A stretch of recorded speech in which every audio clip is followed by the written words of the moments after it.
Hey guys, it's your Trish and I'm back again for another video. Papunta kami ngayon sa Vermosa para mag-photoshoot kasi katatapos lang ng klase naming dalawa. Yan, Hagardo, napaka-traffic. Ipo-photoshoot namin si Elmo, tapos magbablog na rin.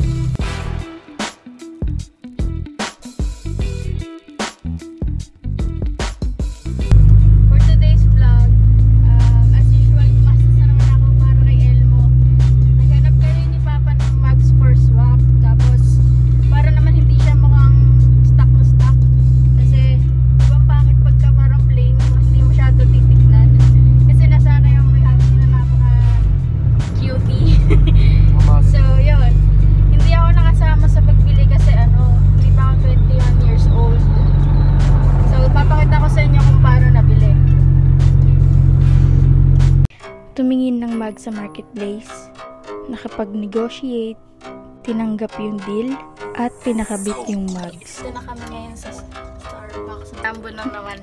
Grabe, ayaw talaga ako mag-vlog palagi. Doon muna kami ni Lex habang pinapatila yung ambon. Kainis talaga, lagi na lang natatayang yan.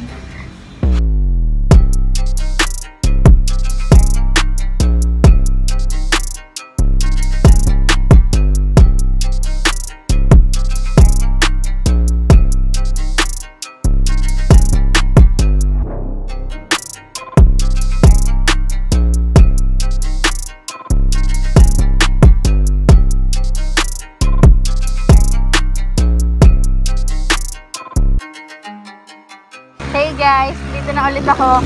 Lumipat kami ng pwesto kasi walang sobrang sikip doon. Tapos kumain muna kasi naambon. Tapos ngayon medyo naambon. So,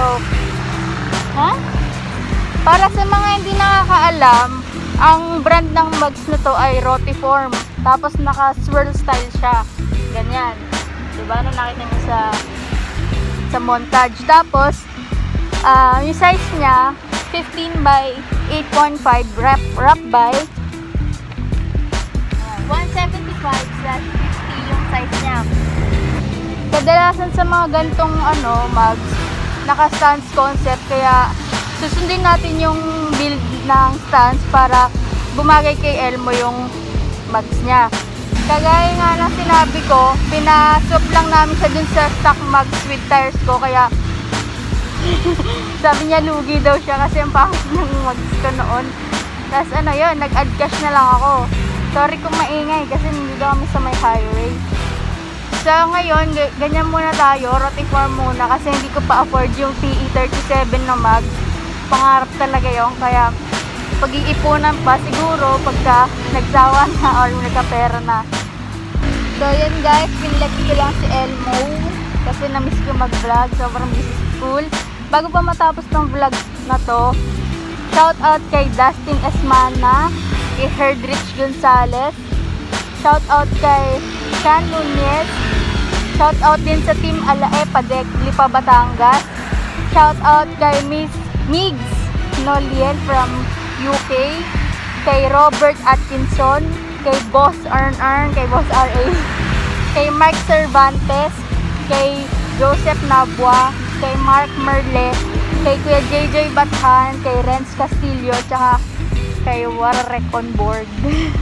Kay Lexter Capasa. So yun guys, update ko na lang kayo kung may bago akong i-install kay Elmo. Sana mas dumami pa para mas mapadali yung pag-build ko kay EK. So yun, thank you for watching!